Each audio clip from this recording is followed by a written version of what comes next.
Happy game day, Hokie Nation. Happy Monday, January 23rd. We got a great show for you today. It's Duke Day in Blacksburg. TSL today starts right now.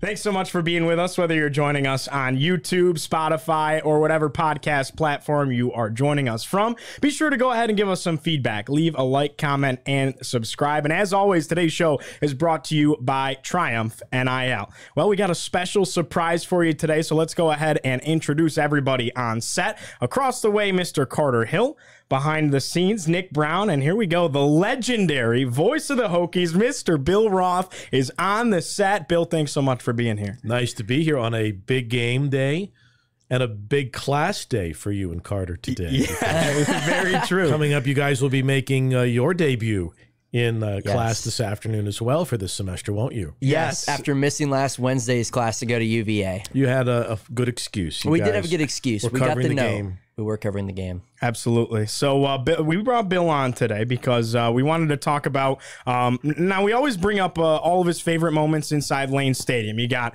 Tyrod did it, Mikey. You got the D'Angelo Hall fumble and take to the end zone. You got all these great calls inside Lane Stadium and on the football team.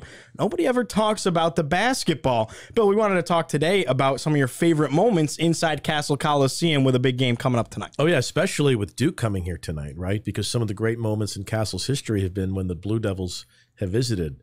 This is the first time without Coach K leading the charge into Cassell, which makes it a little bit different. But even going back to the pre-ACC era, it was very rare that Tech would play Duke. So when the Hokies got into the league and the Duke Blue Devils came to Cassell, it was quite the experience. I can imagine. The Hokies have actually won 4 of the last 5 against Duke and Blacksburg. So which is crazy. Hopefully, for Virginia Tech's sake, they can make it 5 of 6 tonight. They badly need it. We can go ahead. By the way, and one very big one at the Barclays Center. True. Yes. That was one of note. Yes, that's how this happened right Virginia Tech Hokies with this typo pennant here. Well, Bill, we wanted to, like I said, we wanted to hear from you, your favorite moments inside Cassell. There's games that include Duke. There's games that don't. You were there for a very, very long time. I know it's a building that means a lot to you. So, what moments had an impact on you? Yeah, and just for full transparency, these guys gave me like 20 minutes heads up to try to think this through because, we did. Unlike football where there's only 6 games a year and you can piece them together like that was 2009 and that was 2014 and that was 1996. Basketball, you're talking like 20 home games over 35 years. That's a lot of basketball. And try to put the years together. So some of them, and the number one game, current students and younger fans will probably go, there's no way. But some great memories, even going back to Bimbo Coles, who is Tech's all-time scoring leader, and that was even before the Hokies were in the Big East. That was back in the Metro, and we had some amazing games against Southern Miss. And you might say to yourself, why would Virginia Tech and Southern Miss be so memorable? Bimbo had a 52-point game, a triple overtime game. Southern Miss had really good NCAA tournament teams. Clarence Weatherspoon played for them, and they were just incredible games, and Cassell was rocking. And I think back to Bimbo's games, particularly against Southern Miss. Some Memphis games. Twice Tech beat Memphis. Once when they were number 1, and then another time they were going to be number 1 the next day, and Tech beat them again. So those were the Metro Conference era. Del Curry and Bimbo and those guys. And Cassell was loud and electric even before the Big East, before the ACC, and so I think about those guys as well. But in more recent times. So I'm cheating here. So we played a game against Maryland, and there was a big blizzard in Blacksburg, and the fans essentially couldn't get to Cassell. And the administration said, just let the students in. They can sit wherever you want. And Gary Williams, the Maryland coach, he was not happy about this because it was basically 9,000 Virginia Tech students for a conference game. That sounds fantastic. I would love that nowadays. That sounds awesome. amazing. Think about it, right behind the visiting bench and everything. That is awesome. So what was that like? Was there an extra added amount of juice to that crowd? Was that probably one of the more raucous crowds you've seen in Cassell? In some ways, and I think kids from Northern Virginia can get this, and alums who live up there, like Maryland was almost may have been more hated than UVA in basketball. Really? And I mean, I never hated either one, so I'm not the guy to ask about it. But I bet if you ask a lot of people, the Gravis Vasquez, the way he would blow kisses to the tech student section after he'd make a three, that really infuriated our fans. Yeah. and I think our players really enjoyed beating Maryland, and so there were some of those Maryland games were great. But in the ACC, Tech's first win over Duke. In our first year, because going back, so I hit a little history lesson. We played Duke at Cameron in our first year, and it was a bad night. And Seth got thrown out. He got 2 technicals. He got ejected. And of course, when you get thrown out, Seth walked all the way. You have to walk by the home bench to get to the visitors' locker room, and you're going by the crazies are just screaming at him. And it was a bad day. You can look up the final score, but it was probably a 30 or 40-point game. The return game, Tech won. Wow. At Cassell. Wow. And that was big. And so I think about that. Beating North Carolina when the Tar Heels were number 1. That was a big game. I remember it. Brent Musburger had the TV call of it in the final few years that he was doing basketball games on ABC.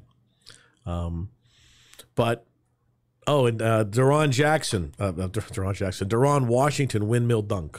Okay. Against BC, those come to mind. But Travis Jackson was a player for the Hokies in our mid-'90s during the Bill Foster era. And Tech didn't have great teams in terms of wins and losses, but I bet if you asked a lot of players, the 95 Virginia Tech basketball team was one of their most enjoyable teams they'd ever played on. It's one of my favorites that we've ever had here. That team won the NIT and in New York. And to get to New York, they had to beat New Mexico State. And Travis Jackson, the center, hit a three-pointer from the left corner. Wow. To beat New Mexico State. And the fans stormed the court. And there was a lot that was happening during that time for Virginia Tech basketball. The Hokies have been snubbed Big East membership. Okay. They had to go to the Atlantic 10, and that really upset a lot of people. In its march to win the NIT, the Hokies had to go to Providence for a road game. Pete Gillen was coaching Providence. That's kind of the Big East's baby. Right. Big East is headquartered in Providence, and they had just snubbed us. And the Hokies beat Providence on the road. Right. And then to get to New York the next week by beating New Mexico State on Travis's jumper, that might be my all-time favorite moment. It seems, looking back on it 30 years ago, a bit odd that a game that over New Mexico State, I don't think I've ever heard Cassell louder. Really? Really? Okay. Yeah. Interesting. What about, what was it? Carter, bring up the year for me possibly, but they stormed the court. They beat number 1 Duke at one point, right? 2011. 2011. Yeah. What was that night like? Crazy. Crazy. The Duke rivalry was really, there was always drama, right? There was always drama with Duke. Someone was getting thrown out. Coach Greenberg. We're playing Duke. I vividly remember it was a Sunday night game in Durham right after Tech had played Florida State in Jacksonville the night before in football. Oh yeah. And lost, and then we had to fly up to Durham for the ACC game and lost on a half-court shot by Sean Dockery. Mm-hmm. And I remember it always seemed like the Hokies would always have the lead late at Cameron, and there'd be a clock issue. And Duke would be out of timeouts, but there would be a 90-second delay while they figured out how much time was going to be put back on the clock. And you'd always roll your eyes, and they're going to put 4.8 seconds on the clock. Like, how is that possible, right? Just enough time for Duke to get the ball inbounds, take a couple dribbles, and hit a shot. And so to finally beat Duke at home was huge. Not that there was anything nefarious about the clock operator at Cameron. Don't take that the wrong way. But it seemed as if there was always some sort of late delay at Cameron that gave the home team a timeout. But, I think there was so much respect for Coach Williams at Carolina and Coach K at Duke. When you did beat them and you beat some of their best teams, it really meant a lot. And we were so close, right? Because that game at Duke, Dockery hit the shot. Hokies had that game won. Game in Atlanta in the ACC tournament, Hansbrough had to hit a shot with under 2 seconds to go. Hokies had that game won. And that's the beauty of ACC basketball, right? Like the game the other night at Clemson, right? Hokies have the lead late, and Clemson hits it, and it's a heartbreaker. It seemed to me our first 10 years in the league, every game was like that. And even today, every game against Clemson seems to come down to the last shot.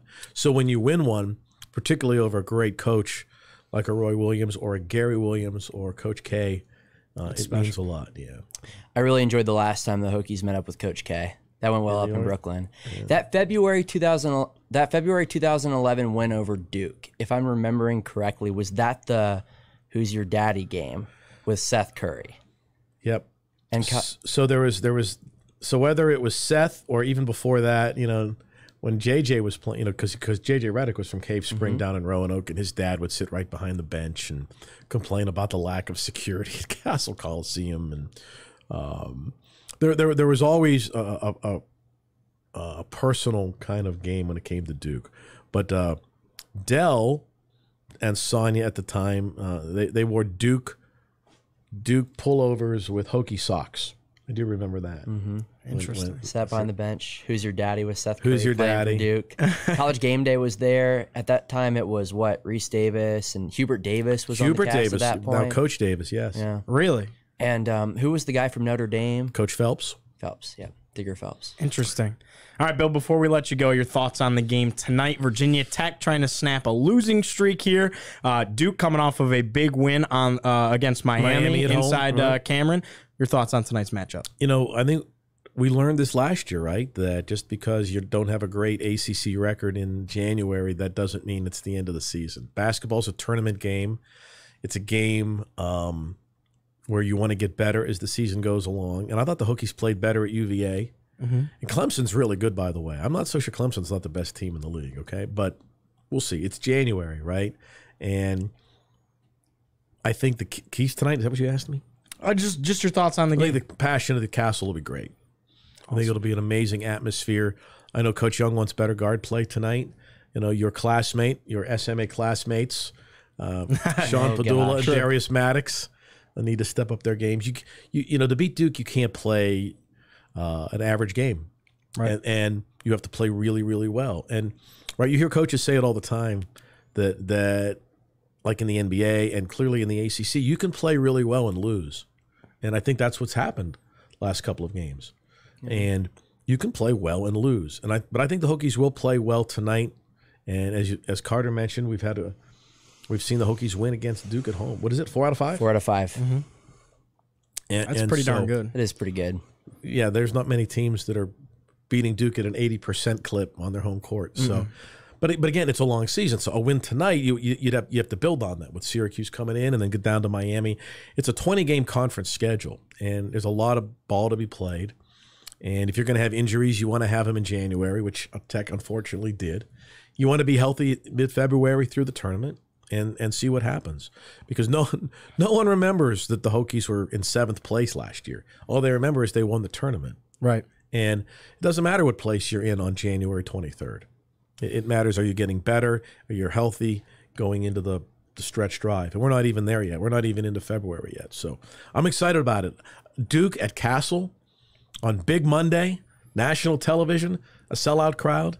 There aren't that many Big Mondays, guys. No, blackout. Really. There's only like what? There's only like 8 weeks of Big Monday. Yeah. January and February. Yeah. And so there's only 8 of them. And to get one in Blacksburg is huge. It's always a treat when Duke comes to town. First time with fans since 2019. Wow. It's been 4 years. Wow. This will be your first.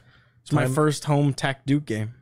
Yeah, the last time they played them here was over COVID. Hokies won that game. Yep. How about that? Awesome. Bill. That's great. Guys, thanks so much for being here. I look forward to seeing you guys in class We'll today. see you in class at 2:30. Are you enjoying your time as a sports media analytics student? I absolutely am. So if you're a prospective SMA student, Virginia Tech is the place to be. Braden. And we got a big 5-star recruit in town today. Mr. Braden Shank is in town from Connecticut. So trying to keep building this program SMA wise. Appreciate all your work in the classroom and here in your home away from home, your TSL studio, guys. Absolutely. All right. That's Bill Roth. We're going to step aside for just a moment on TSL today. When we come back, David Cunningham joins the show, and we're going to get into the details of this Virginia Tech Duke matchup inside the Castle.